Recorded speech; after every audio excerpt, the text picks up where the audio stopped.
नमस्कार, मैं कंचन नौटियाल लेके आई हूँ एक स्पेशल रिपोर्ट। क्रूड ऑयल यानी कच्चा तेल। कुछ महीनों पहले तक कच्चे तेल को सस्ते दामों में खरीदने के लिए भारत ने कई समाधान निकाले। जैसे रशिया से कच्चे तेल को और देशों के मुताबिक कम दामों में खरीदने की डील चल रही थी, जिसमें मुनाफा असल में कितने डॉलर का होगा इसका भी अलग अलग तरीके से अनुमान लगाया जा रहा था। और क्या भारत को कच्चे तेल की डील में असल में बचत होगी या नहीं, इसकी भी कई खबरें सामने आ रही थी। लेकिन बाजार अपना रुख कब मोड़ ले ये कोई भी अंदाजा नहीं लगा सकता, जिसके चलते अभी कच्चे तेल की कीमत में भारी गिरावट देखी गई है और क्रूड ऑयल पहुंच गया है प्री रशियन यूक्रेन कॉन्फ्लिक्ट के लेवल में। इस साल की शुरुआत $78 के साथ हुई थी। वहीं देखते देखते क्रूड ऑयल ने $123 को छू लिया, लेकिन फिलहाल में क्रूड ऑयल 88 में ट्रेड कर रहा है। इसका मतलब अभी हम इस साल के लोएस्ट पॉइंट को टच करने के लिए केवल $10 ही दूर है और साथ ही अभी हम 7 महीने लो में ट्रेड कर रहे हैं। तो चलिए बात करते हैं हमारे खास मेहमान रचित खंडेलवाल जी से और जानते हैं क्रूड ऑयल ट्रेडिंग के बारे में और भी गहराई से। नमस्कार सर, स्वागत है आपका शो में। नमस्कार मैम। सर, जैसे कि हम देख रहे हैं बाजार में काफी ज्यादा एक्शन चल रहा है, तो आखिर क्रूड ऑयल के दाम कम होने के पीछे असल में क्या कारण है? मैम देखिए, जैसा कि आप और हमारे सब दर्शक जानते हैं कि अभी बहुत ज्यादा प्रॉब्लम्स चल रही हैं पूरे के पूरे ग्लोबल मार्केट्स में। और क्रूड ऑयल का करेक्शन के पीछे कोई एक कारण नहीं, बहुत सारे कारण हैं। जैसा कि हम सब जानते हैं कि आज के टाइम पूरा का पूरा यूएस और यूरोप इन्फ्लेशन के बहुत ज्यादा बड़े शिकंजे में आ चुका है। और आज के टाइम हम जो इन्फ्लेशन देख रहे हैं और प्रैक्टिकली यूएस और यूरोप के फिगर्स जो हैं इन्फ्लेशन के, वो डबल डिजिट को भी हिट कर जाएं तो कोई बड़ी बात नहीं है। जिस तरीके से अब ये सब चल रहा है, ये हमने लास्ट पिछले 50 सालों में नहीं देखा है। तो अगर हम इसको ऐसे समझें तो इस बात को आप ऐसे ले जाएं कि जो इन्फ्लेशन है वो इतना अलार्मिंग लेवल पे पहुंच गया है। अब जब हम देखते हैं कि इन्फ्लेशन अलार्मिंग लेवल पे पहुंच गया है, तो इसके साथ अब क्या हो रहा है कि वहां पे इन्फ्लेशन के कारण ही कंजम्पशन बहुत ज्यादा प्रॉब्लम में आ रहा है, क्योंकि जैसे जैसे इन्फ्लेशन बढ़ता है परचेजिंग पावर कहीं ना कहीं प्रॉब्लम में आती है, तो उनका कंजम्पशन भी अपनी प्रॉब्लमैटिक जोन में जा रहा है। और क्योंकि इन्फ्लेशन बढ़ रहा है, इसीलिए यूएस का फेड और यूरोप के ईसीबी जो है वो अब मनी टाइटनिंग और बैंक रेट्स को बढ़ाने में लग गए हैं। इसके कारण से आप ये देखिए कि यही डिस्ट्रप्शन एक अलग लेवल पे एम्पलीफाई हो रहा है, इन्फ्लेशन। और जैसा कि हम सब जानते हैं, चाहे इक्विटी मार्केट हो या कमोडिटी मार्केट, फ्यूचर के मूवमेंट पे ही करंट प्राइसिंग डिसाइड कर ली जाती है। क्रूड का फॉल जो है आने वाले समय में कहीं ना कहीं ये क्रूड के अपनी जो डिमांड है उसमें वीकनेस को दर्शा रहा है। इसके साथ साथ आप एक और चीज देखें कि जिस तरीके से चाइना, जो कि अपने आप में एक और बड़ी इकोनॉमी है, वो अपने प्रॉपर्टी क्राइसिस के चलते जो इकोनॉमिक क्राइसिस में आया है, उसके कारण से उसका पूरा बैंकिंग सिस्टम, उसका पूरा इंडस्ट्रियल सेटअप और पूरी की पूरी इकोनॉमी एक बहुत ज्यादा स्ट्रेस फील कर रहे हैं। इसलिए वहां भी कंजम्पशन जो है आपका कम हो रहा है। अब और इसके अलावा एक और कारण अगर हम देखें तो यूएस की जो शेल ऑयल बेसिन्स हैं, वहां पे आज के टाइम में प्रोडक्शन बहुत ज्यादा हो रहा है। तो एक जगह तो आप देखेंगे वहां पे आपको पूरा का पूरा कंजम्पशन जो है वो प्रॉब्लम में दिख रहा है, और दूसरी ही जगह आप देखेंगे कि उसी चीज का प्रोडक्शन जो है वो और बढ़ता जा रहा है। तो कहीं ना कहीं अगर उस रिलेशनशिप को हम स्टैब्लिश करें तो उस कारण से आपका क्रूड जो है वो और नीचे की ओर आ चुका है। सर, एक बहुत ही अच्छा सवाल इसको देखते हुए दिमाग में आता है कि कौन कौन सी कंपनीज को मुनाफा हो रहा है क्रूड ऑयल के सस्ते दाम से। देखिए, अगर हम मुनाफे की बात करें और कंपनीज की बात करें तो मैं तो कहूंगा कि सबसे बड़ी कंपनी इंडिया एक बहुत अच्छे इकोनॉमिक जोन में जा रही है इस चक्कर में कि क्रूड नीचे हो रहा है, क्योंकि फ्रैंकली हमारे लिए एक बहुत बड़ा बेनिफिशियरी है। हमारी पूरी इकोनॉमी को एक बहुत अच्छा स्ट्रेंथ मिल रहा है क्रूड ऑयल के नीचे जाने से। अब हम अगर कंपनीज की बात करें तो मैं कुछ सेक्टर्स आपको बता देता हूं, जिन सेक्टर्स और उनकी कंपनीज को कैसे कैसे फायदा हो रहा है। अगर हम समझें तो सबसे पहले हम ले लेते हैं एविएशन को।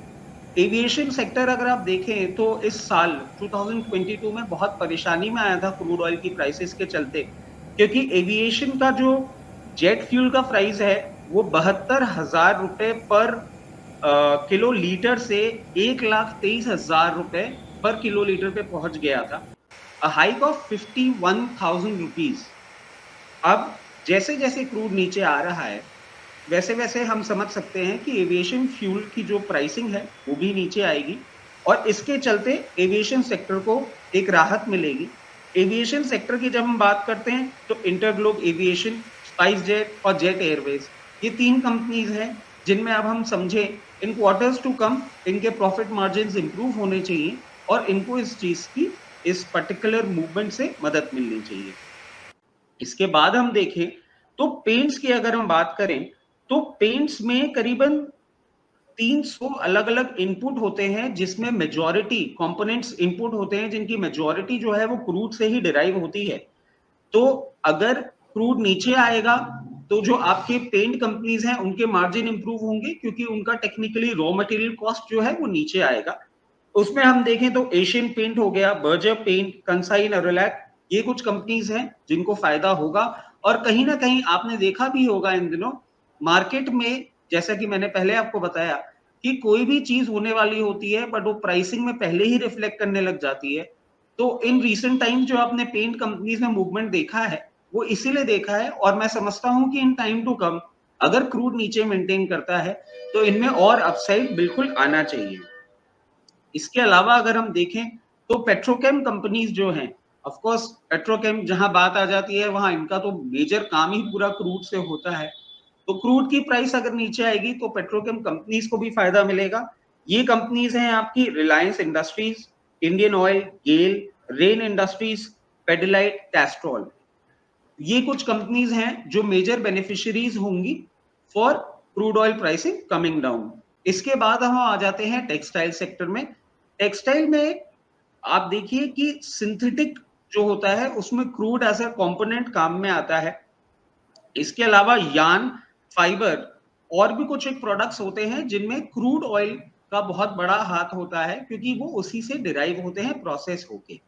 तो अगर क्रूड ऑयल नीचे आएगा तो टेक्सटाइल कंपनी के ये कुछ एक रॉ मटेरियल कॉस्ट है जो नीचे आएगी। अब हम टेक्सटाइल कंपनी की बात करें तो Welspun India, Filatex India, Indorama synthetics, ये कुछ कंपनीज हैं जिनको फायदा होगा। इसके बाद आ जाते हैं हम मैम टायर कंपनीज में। और टायर कंपनीज में आप ये देखिए कि टायर में 60% कॉस्ट ऑफ प्रोडक्शन रिलेटेड होता है टू क्रूड। तो अगर क्रूड नीचे आएगा फिर इसके लिए फायदे वाली बात है। तो हम टायर कंपनीज की बात करें तो MRF, Apollo tyre, JK tyre and CEAT, ये कुछ एक सेक्टर्स और कुछ एक कंपनीज हैं जिनको फायदा होगा। सर जैसे कि ये तो बात हुई कि क्रूड ऑयल के अभी के दाम की, कितने वक्त तक का क्रूड ऑयल की संभावना है कि दाम कम रहेंगे? मैम देखिए क्रूड ऑयल बहुत ज्यादा अपना मूवमेंट जो है वो इंटरनेशनल मार्केट्स और इंटरनेशनल फैक्टर्स से और जियो पॉलिटिकल सिचुएशन से अपना बना के चलता है। अभी करेंटली हमको जो दिख रहा है, जो जियो पॉलिटिकल सिचुएशन हो रही है, जो जियो पॉलिटिकल टेंशन हैं, जो इन्फ्लेशन है, जो चाइना की कंडीशन है, अगर उसको हम समझे कि ये ऐसे ही चलती जा रही हैं आगे आने वाले समय में, तो क्रूड ऑयल का मैं समझता हूं आपका जो रेंज रहेगा वो somewhere in between $88 down side पे और $104-105 अप साइड पे रहना चाहिए। इसमें आप एक और चीज समझें कि कोई भी ऐसा डेवलपमेंट होता है जो बहुत अनएक्सपेक्टेड लाइंस पे हो जाता है, तो जरूर है कि एक बार क्रूड ऑयल आपका $76-75 भी दिखा दे और अपसाइड में वापस 115-120 पे जाए, मगर वो रेंज एक ऐसी होगी जो बहुत कम समय तक रहनी चाहिए। ऑन एन एवरेज हम समझते हैं 88 टू 104 के बीच में ही क्रूड अप कुछ समय के लिए एटलीस्ट 2 से 3 क्वार्टर मेंटेन करना चाहिए। सर जैसे कि अभी न्यू यूके पीएम ने जो एनर्जी प्लान निकाला है उसमें क्या चेंजेस आए हैं? देखिए मैम अब इसमें जैसे कि हम यूरोप की बात कर रहे थे और आपकी जो नई प्राइम मिनिस्टर आई हैं, लिज ट्रस करके इनका नाम है। अब इनके लिए आप एक चीज समझे मैम कि क्योंकि विंटर्स अब अप्रोच होने ही वाली हैं, हम सितंबर में हैं और यूरोप में और अगर आप यूके देखें, यहाँ पे बहुत ज्यादा इंपॉर्टेंट हो जाता है सर्दियों में सरवाइव करने के लिए।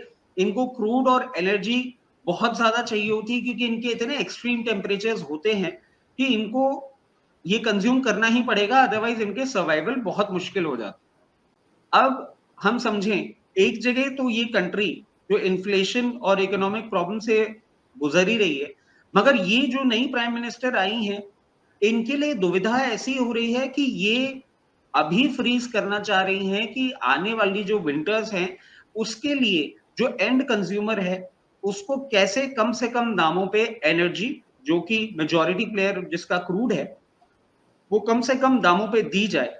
मगर इसके साथ-साथ इनके लिए एक और प्रॉब्लम ये है कि वो कम दामों का पेमेंट कैसे किया जाए?